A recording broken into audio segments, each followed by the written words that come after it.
কথা আমি শুধু বলবো, এরপরে আলোচনায় ঢুকে যাবো ইনশাল্লাহ। 1 নাম্বার, কোরআনের বরকত আসেনি? কোরআনের বরকত পাওয়ার জন্য কিছু শর্ত আল্লাহ তাআলা দিয়েছেন। আমরা বয়ান শুনি, আলেমরাও বয়ান করে, এত বয়ান শোনার পরেও দেখা গেছে অনেক মানুষ ওই 5 বছর আগে দাড়ি কামাই, তো 5 বছর পরে দাড়ি কামাই। এই 5 বছরের বয়ান তাকে দাড়িওয়ালা বানাইতে পারে না, এমন মানুষ আসেনি? আসতে কইলেন জোরে কইবেন।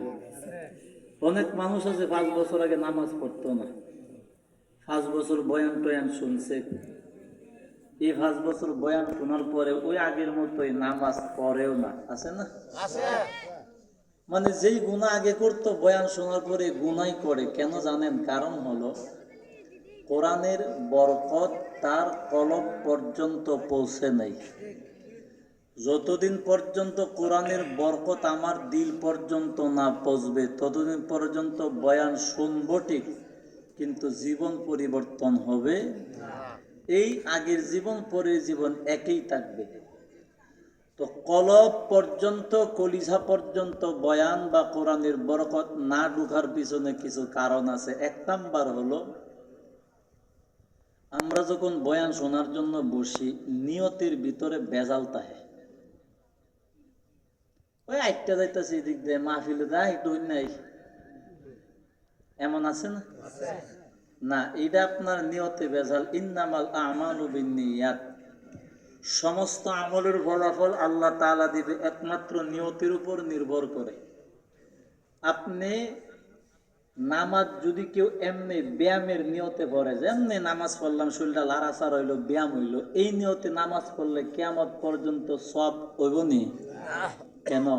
নামাজ তো বড় সবার মতো নিয়তে ভেজাল। বলেন কিসে ভেজাল? মানে সমস্ত আমল আল্লাহর কাছে কবুল হওয়ার জন্য বা আমলের ফলাফল আল্লাহর থেকে পাওয়ার জন্য সবার আগে যেটা দরকার সেটা হলো নিয়তকে বিশুদ্ধ করতে হবে। বলেন নিয়তকে কি করতে হবে? বিশুদ্ধ করতে হবে। আমার ভাই, তাহলে আমরা যেখানে বসলাম বা যে কোনো মাহফিলে বসবো, সর্বপ্রথম একটা নিয়ত করব। বলেন কয়টা? সেটা হলো যে আল্লাহ, আমি দ্বীনের মাজলিসে বসলাম একমাত্র তোমার দ্বীন শিখার জন্য। বলেন কি শিখার জন্য বসবো? সবাই বলেন না। আর কোন নিয়ত আছে? একমাত্র কি শিখার জন্য? দ্বীন। দ্বীন কেন শিখব? দ্বীন শিখার অনেক কারণ আছে, এর মধ্যে মৌলিক কারণ হলো 2টা। বলেন মৌলিক কারণ কয়টা? 2টা। 1 নাম্বার, রাসূল বলে দ্বীন শিখবা কেন? আমল শুদ্ধ করার জন্য। বলেন আমল কি করার জন্য? 2 নাম্বার কারণ হলো আল্লাহকে নবীকে বন্ধু বানাবার জন্য। কিছু কথা ভূতের মতো নাক করে চাইয়া থাকেন না, এটা আরেকটা বদ অভ্যাস। সব কথা যদি বক্তা বাইতে আইন না কথা আপনি শিখবেন কি? বুঝছেন কেন লাগেছে খিচুড়ি খাইতেন। এই জন্য ওই অনেক মানুষ এই যে ভূতের মতো এমনি সাজে আগ করে সুবহানাল্লাহ কোন কান দেও না, আসেও না, দাঁড়া লাগে এমনি বইতে হয়। বাস্তবতা আছে এমন। আপনি এখানে শিখার নিয়তে যেহেতু বসছেন, কিছু কথা আপনি বলবেন, তাহলে আপনার জিনিসটা শিখতে সহজ হবে।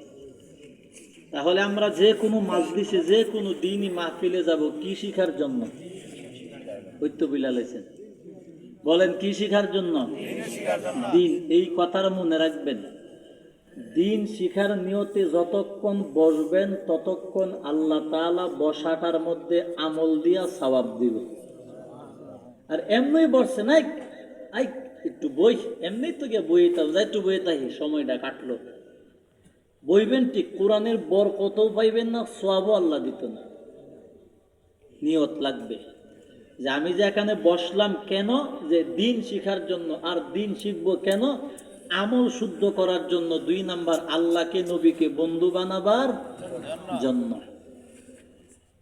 আমার ভাই, আল্লাহ পাক রব্বুল আলামিন বলে, বান্দা আমি আল্লাহ তাআলার দরবারে নিজেকে দামি বান্দা বানাইতে যদি চাও,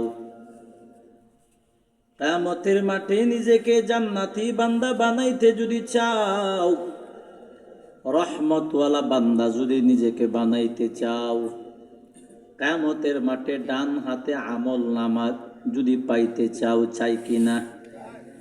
কিয়ামতের মাঠে নবীর সঙ্গে নিজেকে জান্নাতি বানাইতে যদি চাও, আরশের নিচে জায়গা পাইতে যদি চাও, আল্লাহ পাক রব্বুল আলামিন বলে, বান্দা আমি আল্লাহকে নবীকে বন্ধু বানাইতে হবে, দরকার আছে না নাই?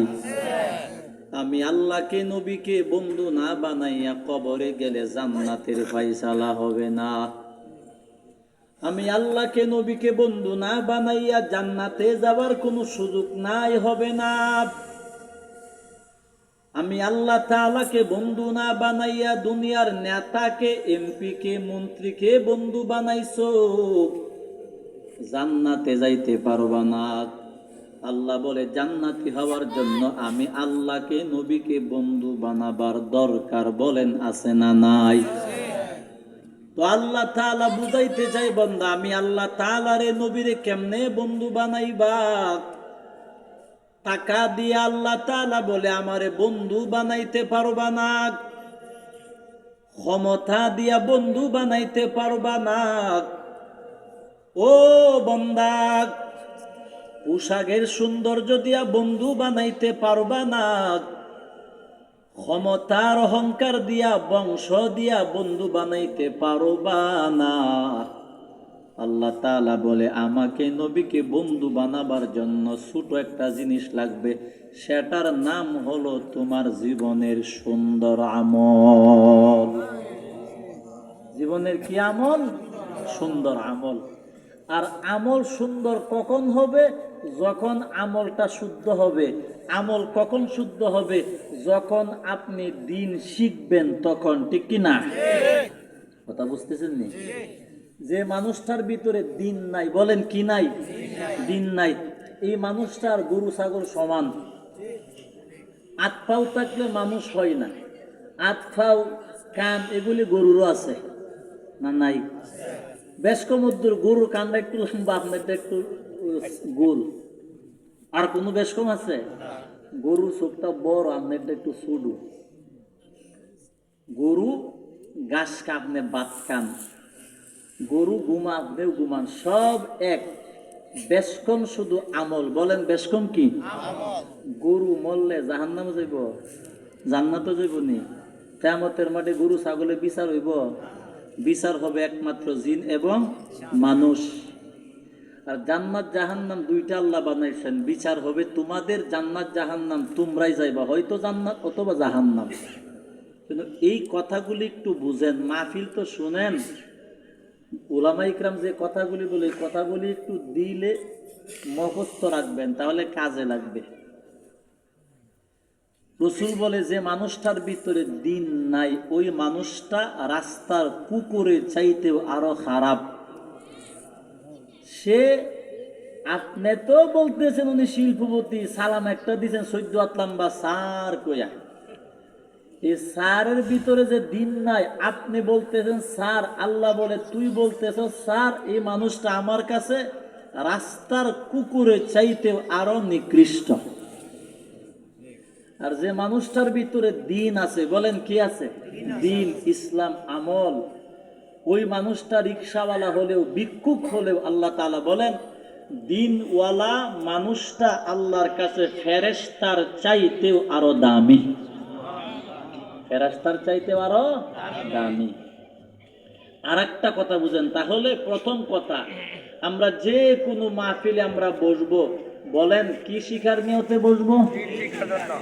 মনে থাকবে তো ইনশাল্লাহ? আবার বলেন কি শিখার জন্য বসবো? দিন শিখার উদ্দেশ্য বা মৌলিক কারণ কয়টা? এক নাম্বার, দিন শিখবো আমল শুদ্ধ করার জন্য। বলেন দিন শিখবো আমল। 2 নাম্বার, দিন শিখবো আল্লাহকে নবীকে বন্ধু বানাবার জন্য। দিন কেন শিখবো? কারণ আমল শুদ্ধ হওয়ার জন্য। হাদিসে পাকে পয়গম্বর রাহমাতুল লিল আলামিন বলে, উম্মত দিন কেন শিখবা জানো? আল্লাহ তাআলা বলে, বান্দা আমি আল্লাহ তাআলার বিধান নামাজ কেমনে আদায় করবা, এই জন্য তোমার দিন শিখা লাগবে। নামাজের আমল কেমনে